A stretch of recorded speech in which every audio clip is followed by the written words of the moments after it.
Hello friends, welcome to Vidu Rangaruchi creations. ಇವತ್ತಿನ ವಿಡಿಯೋದಲ್ಲಿ ನಾನು ಸೀತಾಫಲ ಐಸ್ ಕ್ರೀಮ್ನ ಹೇಗೆ ಮಾಡೋದು ಅಂತೇಳಿ ತೋರಿಸ್ಕೊಡ್ತೀನಿ. ಯಾರೆಲ್ಲ ನಮ್ಮ ಚಾನಲ್ಗೆ ಸಬ್ಸ್ಕ್ರೈಬ್ ಮಾಡ್ಕೊಂಡಿದ್ದೀರಾ ಧನ್ಯವಾದಗಳು. ಹಾಗೆ ವಿಡಿಯೋ ಏನಾದರೂ ಹೊಸಬ್ರು ನೋಡ್ತಾ ಇದ್ದರೆ ಸಬ್ಸ್ಕ್ರೈಬ್ ಮಾಡ್ಕೊಳ್ಳಿ. ಹಾಗೆ ವಿಡಿಯೋ ಇಷ್ಟ ಆದರೆ ಲೈಕ್ ಆ್ಯಂಡ್ ಶೇರ್ ಮಾಡೋದನ್ನ ಮರಿಬೇಡಿ. ಬನ್ನಿ, ಇವತ್ತು ನಾನು ಸೀತಾಫಲದಿಂದ ಐಸ್ ಕ್ರೀಮ್ನ ಹೇಗೆ ಮಾಡೋದು ಅಂತೇಳಿ ತೋರಿಸ್ಕೊಡ್ತೀನಿ. ಇವಾಗ ನಿಮಗೆ ಗೊತ್ತಿರೋ ಹಾಗೆ ಸೀತಾಫಲದು ಸೀಸನ್ ಇದೆ ಇವಾಗ. ಸೊ ನೀವು ಈ ರೀತಿಯಾಗಿ ಸೀತಾಫಲದಿಂದ ಐಸ್ ಕ್ರೀಮ್ನ ಮಾಡಿಕೊಂಡ್ರೆ ಮನೆಯಲ್ಲೇ ಹೆಲ್ತಿ ಆ್ಯಂಡ್ ಟೇಸ್ಟಿ ಆದಂಥ ಐಸ್ ಕ್ರೀಮ್ ರೆಡಿ ಆಗುತ್ತೆ. ನಿಮಗೆ ಹೊರಗಡೆ ನೀವು ತೊಗೊಳ್ತೀರ ಅಲ್ವಾ ಕಸ್ಟರ್ಡ್ ಆ್ಯಪಲ್ ಐಸ್ ಕ್ರೀಮ್ ಅಂತ ಹೇಳಿ, ಅದೇ ರೀತಿ ನೀವು ಮನೆಯಲ್ಲೇ ಮಾಡ್ಕೊಳ್ಬೋದು. ತುಂಬ ಟೇಸ್ಟಿಯಾಗಿರುತ್ತೆ, ಹಾಗೆ ಹೆಲ್ತ್ಗೂ ಕೂಡ ಒಳ್ಳೆಯದು. ಸೀಸನ್ ಆಗಿರೋದ್ರಿಂದ ನೀವು ಒಮ್ಮೆ ಮನೆಯಲ್ಲಿ ಟ್ರೈ ಮಾಡಿ ಹೇಗೆ ಬಂತು ಅಂತೇಳಿ ಕಮೆಂಟ್ ಮಾಡಿ. ಹಾಗಾದರೆ ಬನ್ನಿ, ತಡ ಮಾಡೋದು ಯಾಕೆ, ಸೀತಾಫಲ ಐಸ್ ಕ್ರೀಮ್ನ ಹೇಗೆ ಮಾಡೋದು ಅಂತೇಳಿ ನೋಡೋಣ. ಸೀತಾಫಲ ಐಸ್ ಕ್ರೀಮ್ ಮಾಡೋದಕ್ಕೆ ಮೊದಲಿಗೆ ನಾನು ಸೀತಾಫಲನ ತೊಗೊಂಡಿದ್ದೀನಿ. ನೋಡಿ, ಇಲ್ಲಿ ನಾನು ಹಣ್ಣಾಗಿರೋ ಅಂತಹ 2 ಸೀತಾಫಲನ ತೊಗೊಂಡಿದ್ದೀನಿ. ಈಗ ನಾನು ಇದನ್ನು ಬ್ಲೆಂಡರ್ಗೆ ಹಾಕ್ಕೊಳ್ತೀನಿ. ಬ್ಲೆಂಡರ್ಗೆ ಹಾಕ್ಕೊಂಡು ನಾವು ಬೀಜನ ಸಪ್ರೇಟ್ ಮಾಡ್ಕೊಳ್ಬೇಕಾಗತ್ತೆ. ನಿಮಗೆ ಕೈಯಲ್ಲಿ ಬೀಜ ತಗೊಳಕ್ಕಾಗುತ್ತೆ ಅಂದರೆ ಕೈಯಲ್ಲಾದರೂ ತಗೊಳ್ಬೋದು, ಅಥವಾ ಬ್ಲೆಂಡರ್ಗೆ ಹಾಕ್ಕೊಂಡ್ರೆ ನಿಮಗೆ ಈಸಿಯಾಗಿ ನಾವು ಬೀಜಗಳನ್ನ ಸಪ್ರೇಟ್ ಮಾಡ್ಕೊಳ್ಬೋದು. ನೋಡಿ, ನಾನು ಸೀತಾಫಲನ ಈಗ ನಾನು ಈ ಥರ ಆಫ್ ಆಗಿ ಕಟ್ ಮಾಡಿಕೊಂಡು ಅದರಲ್ಲಿರುವಂಥ ಸ್ಟೆಮ್ನ ತೆಗೆದ್ಬಿಟ್ಟು ಸ್ಪೂನಿನ ಸಹಾಯದಿಂದ ನಾನು ಇದರಲ್ಲಿರುವಂಥ ಹಣ್ಣನ್ನೆಲ್ಲ ನಾನು ಬ್ಲೆಂಡರ್ಗೆ ಹಾಕ್ಕೊಳ್ತೀನಿ. ನೋಡಿ, ಈ ರೀತಿಯಾಗಿ ನೀವು ನೀಟಾಗಿ ತಗೊಂಡು ಬ್ಲೆಂಡರ್ಗೆ ಹಾಕ್ಕೊಂಡ್ರೆ ಬೀಜನ ನಾವು ನೀಟಾಗಿ ಸಪ್ರೇಟ್ ಮಾಡ್ಕೊಳ್ಬೋದು.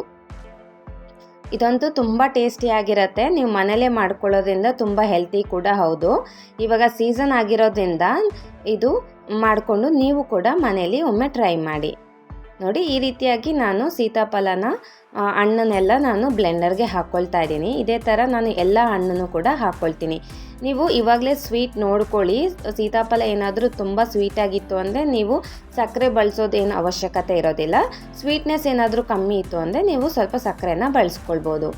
ಇದು ನಾನು ಆಲ್ರೆಡಿ ಟೇಸ್ಟ್ ನೋಡಿದ್ದೀನಿ. ಸೀತಾಫಲ ತುಂಬ ಸಿಹಿಯಾಗಿದೆ, ಅದಕ್ಕೋಸ್ಕರ ನಾನು ಇಲ್ಲಿ ಯಾವುದೇ ರೀತಿಯಾದ ಸಕ್ಕರೆನ ನಾನು ಬಳಸ್ಕೊಳ್ತಾ ಇಲ್ಲ. ನೋಡಿ, ಈಗ ಎಲ್ಲ ಹಣ್ಣನ್ನು ನಾನು ಅದಲ್ಲಿ ಹಾಕ್ಕೊಂಡು ಬ್ಲೆಂಡರ್ಗೆ ಹಾಕ್ಕೊಂಡು ಕ್ಲೋಸ್ ಮಾಡಿಕೊಂಡು ನಾನು ಈ ರೀತಿಯಾಗಿ ಬ್ಲೆಂಡ್ ಮಾಡ್ಕೊಳ್ತಾ ಇದ್ದೀನಿ. ನೋಡಿ, ತುಂಬ ನೀವು ಜಾಸ್ತಿ ಜೋರಾಗಿ ಬ್ಲೆಂಡ್ ಮಾಡ್ಕೊಳ್ಬೇಡಿ, ಯಾಕೆಂದರೆ ಬೀಜಗಳೆಲ್ಲ ಪೀಸ್ ಆಗಿಬಿಡತ್ತೆ. ತುಂಬ ಲೈಟಾಗಿ ನೀವು ಬ್ಲೆಂಡ್ ಮಾಡ್ಕೊಳ್ಬೇಕಾಗತ್ತೆ. ಈ ರೀತಿಯಾಗಿ ನಾವು ಲೈಟಾಗಿ ಬ್ಲೆಂಡ್ ಮಾಡ್ಕೊಳ್ಳೋದ್ರಿಂದ ಬೀಜ ಎಲ್ಲ ಸಪ್ರೇಟಾಗಿ ಹೊರ ಬರುತ್ತೆ. ಸೊ ಅದರಿಂದ ನೀವು ಬೀಜ ತಕ್ಕೊಳ್ಳೋಕ್ಕೂ ಕೂಡ ಈಸಿ ಆಗುತ್ತೆ. ನಿಮ್ಮ ಹತ್ರ ಸ್ಟ್ರೈನರ್ ಇರುತ್ತಲ್ವ, ಅಂದರೆ ಎಣ್ಣೆಯಲ್ಲಿ ಕರಿಯೋವಂಥದ್ದು ಸ್ಟೀಲಿಂದು, ಅದರಲ್ಲೂ ಕೂಡ ನೀವು ಸಪ್ರೇಟ್ ಮಾಡ್ಕೊಳ್ಬೋದು ಬೀಜಗಳನ್ನ. ಈ ರೀತಿ ಅದು ಕೂಡ ಮಾಡ್ಕೊಳ್ಬೋದು. ನೋಡಿ, ಇವಾಗ ಬೀಜ ಎಲ್ಲ ಎಷ್ಟು ಚೆನ್ನಾಗಿ ಹೊರಗಡೆ ಬಂದಿದೆ ಅಂಥೇಳಿ ಇದನ್ನು ನಾನು ಒಂದೊಂದೇ ಬೀಜಗಳನ್ನೆಲ್ಲ ನಾನು ಸಪ್ರೇಟ್ ಮಾಡ್ಕೊಳ್ತೀನಿ. ನೋಡಿ, ಎಷ್ಟು ಸುಲಭವಾಗಿ ಬೀಜಗಳು ಸಪ್ರೇಟ್ ಆಗಿದೆ ಅಂಥೇಳಿ. ಈ ರೀತಿಯಾಗಿ ಬೀಜಗಳನ್ನ ನಾನು ಸಪ್ರೇಟ್ ಮಾಡ್ಕೊಳ್ತಾ ಇದ್ದೀನಿ. ನೋಡಿ, ಇದನ್ನು ನೀವು ಕೈಯಲ್ಲಾದರೂ ಎತ್ಕೊಳ್ಬೋದು ಅಥವಾ ಸ್ಪೂನಲ್ಲಾದರೂ ತಕ್ಕೊಳ್ಬೋದು ಒಂದೊಂದೇ. ನೋಡಿ, ಈಗ ನಾನು ಬೀಜಗಳನ್ನೆಲ್ಲ ಸಪ್ರೇಟ್ ಮಾಡಿಕೊಂಡು ಇಟ್ಕೊಂಡಿದ್ದೀನಿ. ಈಗ ಬನ್ನಿ, ಐಸ್ ಕ್ರೀಮ್ಗೆ ಬೇಕಾದಂಥ ಬ್ಯಾಟರ್ನ ನಾವು ರೆಡಿ ಮಾಡ್ಕೊಳ್ಳೋಣ. ಐಸ್ ಕ್ರೀಮ್ ಮಾಡೋದಕ್ಕೆ ಈಗ ಮೊದಲಿಗೆ ನಾನು ಮಿಕ್ಸಿ ಜಾರ್ನ ತೊಗೊಂಡಿದ್ದೀನಿ. ಮಿಕ್ಸಿ ಜಾರ್ಗೆ ಈಗ ನಾನು ಸೀತಾಫಲನ ಪಲ್ಪ್ನೆಲ್ಲ ನಾವು ಹೊರಗೆ ತೊಗೊಂಡಿದ್ವಲ್ಲ ಅದನ್ನು ನಾನು ಹಾಕ್ಕೊಳ್ತಾ ಇದ್ದೀನಿ. ನಾನಿಲ್ಲಿ ಸ್ವಲ್ಪ ಪಲ್ಪ್ನ ನಾನು ತೆಗೆದಿಟ್ಕೊಳ್ತಾ ಇದ್ದೀನಿ, ಅಂದರೆ ಸೀತಾಫಲ ಹಣ್ಣನ್ನು ಸ್ವಲ್ಪ ತೆಗೆದಿಟ್ಕೊಳ್ತಾ ಇದ್ದೀನಿ. ಯಾಕೆಂದರೆ ಲಾಸ್ಟಲ್ಲಿ ನೀವು ಐಸ್ ಕ್ರೀಮ್ಗೆ ಮೇಲ್ಗಡೆ ಹಾಕ್ಕೊಂಡ್ರೆ ತುಂಬ ಟೇಸ್ಟಿಯಾಗಿರುತ್ತೆ. ನೋಡಿ, ಈಗ ನಾನು ಸೀತಾಫಲನ ಹಾಕ್ಕೊಂಡಿದ್ದೀನಿ, ಹಣ್ಣನ್ನೆಲ್ಲ ಹಾಕ್ಕೊಂಡಿದ್ದೀನಿ ಬೀಜ ತೆಗೆದು. ಈಗ ಇದಕ್ಕೆ ನಾನು ನೆನೆಸಿಟ್ಕೊಂಡಿರುವಂಥ ಗೋಡಂಬಿನ ಹಾಕ್ಕೊಳ್ತಾ ಇದ್ದೀನಿ. ನೋಡಿ, ನಾನು ಇದನ್ನು ನೀರಲ್ಲಿ ನೆನೆಸಿಟ್ಕೊಂಡಿದ್ದೆ, ಅದನ್ನು ನಾನು ಹಾಕ್ಕೊಳ್ತಾ ಇದ್ದೀನಿ. ಇಲ್ಲಿ ನಾನು 10 ಆಗೋಷ್ಟು ಗೋಡಂಬಿನ ಹಾಕ್ಕೊಂಡಿದ್ದೀನಿ. ಹಾಗೆ ಇದಕ್ಕೆ ನಾನು 15 ಗ್ರಾಮ್ ಆಗೋಷ್ಟು ಹಾಲಿನ ಪುಡಿ ಅಂದರೆ ಮಿಲ್ಕ್ ಪೌಡರ್ನ ಹಾಕ್ಕೊಳ್ತಾ ಇದ್ದೀನಿ. ಇದು 10 ರೂಪಾಯಿದು 15 ಗ್ರಾಮ್ ಬರುತ್ತೆ, ಅದನ್ನು ಹಾಕ್ಕೊಂಡಿದ್ದೀನಿ ಫುಲ್ಲಾಗಿ. ಹಾಗೆ 1 ಟೇಬಲ್ ಸ್ಪೂನ್ ಆಗೋಷ್ಟು ನಾನು ಕಸ್ಟರ್ಡ್ ಪೌಡರ್ನ ಹಾಕ್ಕೊಳ್ತಾ ಇದ್ದೀನಿ. ಹಾಗೆ ಇದಕ್ಕೆ ನಾನು ಸ್ವಲ್ಪ ವೆನಿಲಾ ಎಸೆನ್ಸ್ನ ಹಾಕ್ಕೊಳ್ತಾ ಇದ್ದೀನಿ. ವೆನಿಲಾ ಎಸೆನ್ಸ್ ಇದ್ದರೆ ನೀವು ಹಾಕ್ಕೊಳ್ಬೋದು, ಇದು ಆಪ್ಷನಲ್ಲು, ಬೇಕಂದರೆ ಹಾಕ್ಕೊಳ್ಬೋದು, ಇಲ್ಲಾಂದರೆ ಸ್ಕಿಪ್ ಮಾಡ್ಕೊಳ್ಬೋದು. ಹಾಗೆ ಇದಕ್ಕೆ ನಾನು 1 ಬೌಲ್ ಆಗೋಷ್ಟು ಮಿಲ್ಕ್ನ ಆ್ಯಡ್ ಮಾಡ್ಕೊಳ್ತಾ ಇದ್ದೀನಿ, ಅಂದರೆ ಹಾಲು. ನೀವು ಮಿಲ್ಕ್ ಆದರೂ ಯೂಸ್ ಮಾಡ್ಕೊಳ್ಬೋದು, ಇಲ್ಲಾಂದರೆ ಕೊಕೊನಟ್ ಮಿಲ್ಕ್ ಅಂದರೆ ಕೊಬ್ಬರಿ ತುರಿದು ಹಾಲು ಬರುತ್ತಲ್ಲ ಅದನ್ನು ಕೂಡ ಯೂಸ್ ಮಾಡ್ಕೊಳ್ಬೋದು. ನಾನಿಲ್ಲಿ ನಾರ್ಮಲ್ ಮಿಲ್ಕ್ ಯೂಸ್ ಮಾಡ್ಕೊಂಡಿದ್ದೀನಿ. ನೋಡಿ, ಈಗ ಇದನ್ನೆಲ್ಲ ಚೆನ್ನಾಗಿ ನಾನು ಮಿಕ್ಸಿ ಮಾಡ್ಕೊಂಡಿದ್ದೀನಿ, ಗ್ರೈಂಡ್ ಮಾಡ್ಕೊಂಡಿದ್ದೀನಿ. ನೋಡಿ, ಸ್ಮೂತ್ ಪೇಸ್ಟ್ ಆಗಿ ಮಾಡ್ಕೊಳ್ಬೇಕು.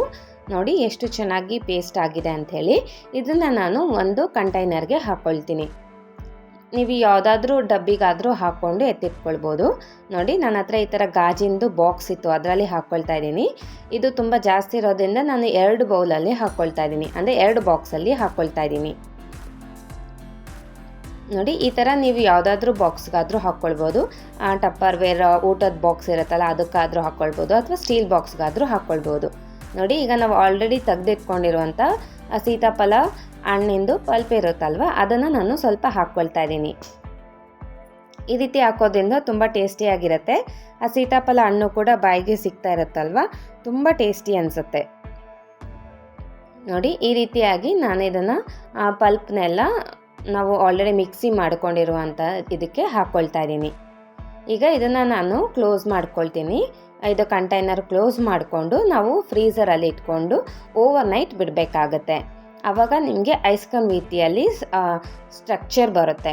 ನೋಡಿ ಈಗ ನಾನು ಕಂಟೈನರ್ನ ಅಂದರೆ ಬಾಕ್ಸ್ನ ಕ್ಲೋಸ್ ಮಾಡ್ಕೊಳ್ತಾ ಇದ್ದೀನಿ. ಇದನ್ನು ಕ್ಲೋಸ್ ಮಾಡಿಕೊಂಡು ನಾವು ಫ್ರೀಝರಲ್ಲಿ ಇಟ್ಕೊಳ್ಬೇಕು. ಫ್ರೀಝರಲ್ಲಿ ಓವರ್ ನೈಟ್ ಬಿಡಬೇಕು.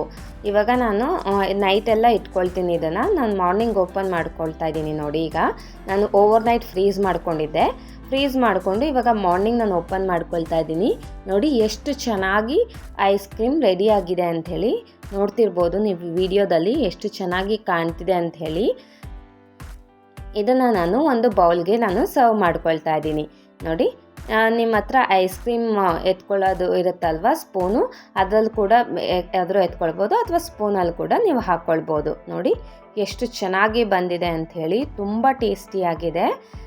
ಹಾಗೆ ತುಂಬ ಹೆಲ್ತ್ಗೂ ಕೂಡ ಒಳ್ಳೆಯದು. ನೀವು ಇದೇ ರೀತಿ ಮನೆಯಲ್ಲೇ ಮಾಡ್ಕೊಳ್ಳೋದ್ರಿಂದ ತುಂಬ ಹೆಲ್ತ್ಗೂ ಕೂಡ ಒಳ್ಳೆಯದು. ನೋಡಿ ನಾನೀಗ ಒಂದು ಬೌಲ್ಗೆ ಸರ್ವ್ ಮಾಡ್ಕೊಂಡಿದ್ದೀನಿ. ಇದ್ರ ಮೇಲೆ ನೀವು ಪಿಸ್ತಾ, ಬಾದಾಮಿ, ಗೋಡಂಬಿ ಅದು ಕೂಡ ನೀವು ಗಾರ್ನಿಷ್ ಆಗಿ ಮಾಡ್ಕೊಳ್ಬೋದು. ನಾನಿಲ್ಲಿ ಪಿಸ್ತಾಯಿಂದ ನಾನು ಅಲಂಕಾರನ ಮಾಡ್ಕೊಳ್ತಾ ಇದ್ದೀನಿ. ನೋಡಿದ್ರಲ್ವಾ ಎಷ್ಟು ಸುಲಭವಾಗಿ ಸೀತಾಫಲ ಐಸ್ ಕ್ರೀಮ್ ರೆಡಿ ಆಗಿದೆ ಅಂತೇಳಿ. ನೀವು ಕೂಡ ಈ ಸೀಸನಲ್ಲಿ ಸೀತಾಫಲ ಐಸ್ ಕ್ರೀಮ್ನ ಮನೆಯಲ್ಲಿ ಟ್ರೈ ಮಾಡಿ ಹೇಗೆ ಬಂತು ಅಂತೇಳಿ ಕಮೆಂಟ್ ಮಾಡಿ. ಈ ವಿಡಿಯೋ ಮೂಲಕ ಮಾಡಿ ತೋರಿಸಿರುವ ಸೀತಾಫಲ ಐಸ್ ಕ್ರೀಮ್ ನಿಮ್ಮೆಲ್ರಿಗೂ ಇಷ್ಟ ಆಗಿದೆ ಅಂತ ಅಂದ್ಕೊಂಡಿದ್ದೀನಿ. ಇಷ್ಟ ಆಗಿದ್ರೆ please like, share and subscribe. ಇದೇ ಥರ ಒಳ್ಳೊಳ್ಳೆ ಈಸಿ, ಟೇಸ್ಟಿ ಆ್ಯಂಡ್ ಹೆಲ್ತಿ ರೆಸಿಪೀಸ್ಗೋಸ್ಕರ ನಮ್ಮ ಚಾನಲ್ನ ಫಾಲೋ ಮಾಡಿ. Thank you.